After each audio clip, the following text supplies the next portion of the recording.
Yenge, yenge, yenge, Mbote. Ça faisait un bon moment que je n'avais pas fait de vidéo, pour certaines raisons. Mais aujourd'hui est un moment assez spécial. Donc il est nécessaire de sortir de la grotte, encore une fois, ou de la forêt.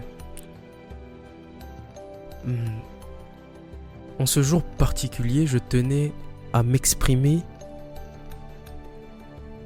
Cette vidéo est un devoir de mémoire, un rappel, pour moi d'abord, et pour toutes celles et ceux concernés. Le 2 juillet est un jour particulier. Très particulier, car le 2 juillet 1706, une jeune femme de 22 ans a été brûlée au bûcher pour ses convictions, pour son peuple, pour sa tradition, par les colons. Par le colon dans toute sa barbarie. Cette grande dame, cette grande âme, s'est battue tant dans le physique que dans le spirituel pour ramener l'ordre dans le royaume Congo, qui à ce moment-là a été brisé par la division et la guerre fratricide, toujours instigée par le colonisateur. Elle s'est levée et a décidé d'agir pour faire bouger les choses, armée de ses convictions, de sa force intérieure, animée par l'énergie de Mampungu et accompagnée de ses ancêtres. Elle a mené un combat noble, sans jamais reculer, comme d'autres avant elle. Elle portait cette flamme en toute connaissance de l'enjeu civilisationnel, consciente que aucun peuple ne peut s'épanouir et se développer en dehors de sa tradition, en dehors de ses valeurs et du respect profond de l'ancestralité. Elle est un modèle d'inspiration. La preuve que l'âge n'est en aucun point, en aucun cas, une limitation. Qu'il ne s'agit que de chiffres. Et que le plus important était la grandeur d'âme. Initiée par Mama Mafuta, maître initiatrice aussi, maître initiateur de la tradition, qui parcourait le royaume Congo en accomplissant ses devoirs d'initié. À 22 ans seulement, elle était maître initiatrice, maître initiateur de la tradition, avec plus de 1000 personnes, 1000 adeptes derrière elle. À 22 ans, elle a défié l'autorité coloniale et s'est installée à la capitale, Mbanza Congo, cité du feu cosmique, pour mener son combat. Capitale que beaucoup fouillaient à cause des tensions en ce moment-là. Beaucoup fouillaient la capitale à cause des tensions, des complots et des luttes de pouvoir, toujours orchestrées par le vil colonisateur. Ces derniers avaient appliqué une loi qu'ils maîtrisent à la perfection et qui n'ont cessé d'utiliser jusqu'à nos jours. Le fameux diviser pour mieux régner. C'est toute une politique. Ça ne date pas de maintenant. Ils l'ont toujours utilisé. Le travail qu'elle effectuait portait ses fruits. Ça portait ses fruits à tel point que le colon s'était donné comme mission principale de l'éliminer, car elle dérangeait trop. Ce qu'elle représentait était trop fort. Elle ne pouvait ni être domptée, ni être corrompue. En même temps, impossible de corrompre un être assis sur sa tradition, conscient des enjeux. Donc le seul moyen était de la faire taire à tout jamais. Le but étant d'éteindre la braise, le brasier de la résistance. Éteindre cette flamme qu'elle portait en elle et qu'elle communiquait. Et c'est comme ça que le 2 juillet 1706, à 22 ans, elle fut capturée, brûlée vif au bûcher. Mais contrairement à ce que le colon pensait, sa mort n'a pas marqué la fin, mais le début de quelque chose de particulier. Elle n'est pas partie en vain. Son combat ne s'est pas arrêté avec son départ. Et la flamme de la résistance, la flamme de la tradition originelle a continué à briller et s'est transmise comme un flambeau. Elle-même l'avait reçu et elle a respecté son devoir de transmission. Le simple fait qu'aujourd'hui, je vous conte cette histoire, que je partage avec vous ce message, est la preuve que cette flamme ne s'est jamais éteinte. Et le fait que vous, peu importe où vous êtes en ce moment, où vous écoutez ce message, ce n'est pas anodin. Cette femme, cette grande dame, cette grande âme, certains savent déjà de qui il s'agit.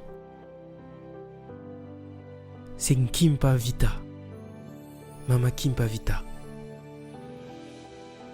qui depuis la constellation des ancêtres continue de veiller, car nos ancêtres ne sont pas morts. Ce sont des êtres réalisés, donc l'énergie continue d'agir. Mama Nkimpa Vita est le symbole de la résistance à travers les âges. Elle inspire le respect. Elle est un modèle pour toutes celles et ceux qui décident d'emprunter le chemin de la tradition, comme ceux qui l'ont précédé. C'est pour cela que dans la tradition Congo, le 2 juillet est une date particulière. Une date où on se souvient, non pas seulement de cette grande âme qui est Mama Nkimpa Vita, mais de tous nos martyrs, tous ces ancêtres avant elle et après elle qui n'ont cessé de lutter pour que nous puissions aujourd'hui faire ce que nous faisons et tenir les discours que nous tenons. Toutes ces âmes vaillantes qui, même au-delà du voile, gardent un œil sur nous et continuent à nous accompagner. Cette flamme que vous avez entretenue et pour laquelle certains ont donné leur vie ne s'éteindra jamais. Le bourreau ne nous soumettra plus, car le temps annoncé par nos ancêtres est venu. Le temps où la tradition va retrouver ses lettres de noblesse. Le 2 juillet, entre autres, est aussi un jour où l'on célèbre la femme dans tous ses aspects, mais avec un focus particulier pour l'aspect spirituel. Donc, je profite de l'occasion pour témoigner toute ma gratitude et mon amour à vous, vous nos mères, vous nos sœurs, vous nos femmes, vous qui ne cessez jamais de nous protéger depuis les profondeurs de vos matrices créatrices, vous qui nous accompagnez de nos premiers pas jusqu'à la fin, vous qui ne cessez de nous nourrir de votre amour, vous, notre source d'inspiration.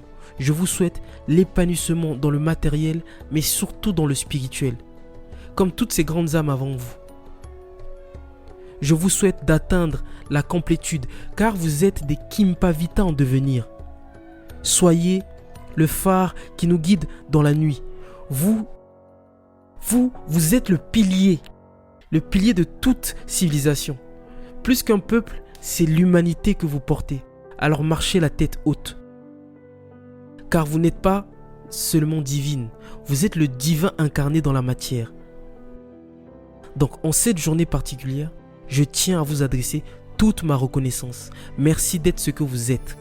Que votre lumière continue à briller de mille feux, tel le soleil, source de vie. Je vous souhaite une merveilleuse journée et un mois de juillet rempli de lumière. Je vous souhaite d'obtenir tout ce que vous méritez et que la source divine unique, Nzambi Mpungu Tulendo, vous bénisse abondamment. Il y a beaucoup à dire, mais même tous les mots du monde ne suffiraient pas.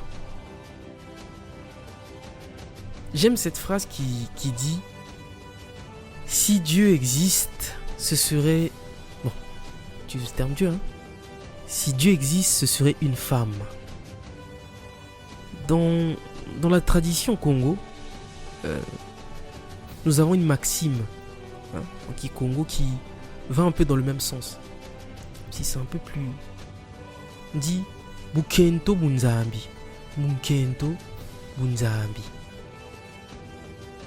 Traduit grossièrement, cela signifie « Ce que veut la femme, Nzambi le veut aussi ». Ou encore la femme est le divin. La femme, c'est la source. En miniature, mais c'est la source. En réalité, cette phrase est encore beaucoup plus profonde, mais je pense que le message est passé. Entre autres, je profite aussi de l'occasion pour interpeller les mères et les pères. Élever un enfant n'est pas chose facile. Personne ne peut dire le contraire. Surtout de nos jours, vu l'état dans lequel le monde est. Mais n'oubliez jamais,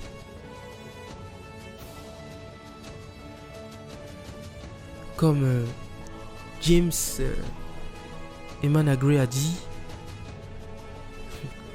éduquer un homme, c'est éduquer un individu. Donc qui éduque un homme, éduque un individu. Mais qui éduque une femme, éduque toute une nation. La tradition africaine, donc l'ensemble des traditions de l'Afrique subsaharienne, est magnifique. Et riche à un point que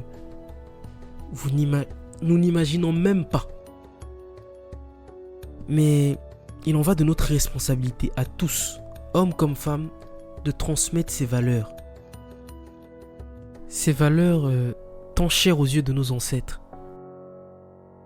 Et comme j'ai eu à le dire en introduction, aucun peuple, mais alors là, aucun peuple ne s'est développé hors de sa tradition. Et surtout en s'appuyant sur celle des autres. Cela n'existe pas. Et cette réalité-là, tant que l'Africain, tant que le mélanoderme n'aura pas compris cela, il sera toujours le dernier. Il sera toujours dernier. Le jeu n'est pas truqué. Le jeu n'est pas truqué. C'est faux, le jeu n'est pas truqué. C'est nous qui utilisons les mauvais outils. Et en plus de ça, nous sommes dans les mauvais combats. Qui d'autre à part un fou ou un inconscient peut semer du blé et vouloir récolter du maïs? C'est aberrant. Alors soyez fiers de cet héritage multimillénaire, cette tradition magnifique, cette culture tellement riche, ces valeurs qui nous ont permis de mettre en place la civilisation, de civiliser le monde. Transmettez cette flamme à vos descendants. Transmettez la langue, les codes. Car je reste convaincu que la solution à tous nos maux se trouve dans notre paradigme. Pas dans celui d'un autre ou de l'autre, mais dans le nôtre. Notre paradigme à nous, le paradigme mélanoderme, le paradigme africain, le paradigme de nos traditions et de nos spiritualités. Il y a une question qui m'a traversé l'esprit ces derniers jours. C'était comment savoir qu'une génération a échoué? Alors je la pose aussi là. Comment savoir qu'une génération a échoué selon vous? La réponse qui m'est naturellement venue à l'esprit, c'est que quand les défis de cette génération continuent à être les défis pour la génération qui les suit, c'est qu'il y a un problème. Je vous laisse méditer sur ça. Et enfin, pour terminer, parce qu'il faut bien terminer, je vais citer Mama Kimpavita, qui de son temps disait ceci: ce qui compte, c'est la noblesse de cœur et l'innocence des intentions. Ce qui compte, c'est la noblesse du cœur et l'innocence des intentions. Matondo, de m'avoir écouté jusqu'à la fin. Ntangu Ifweni. Telameno Bisikongo. Prenez vos bâtons de pèlerin. Yenge, yenge, yenge. Zola, Matondo Mamingi.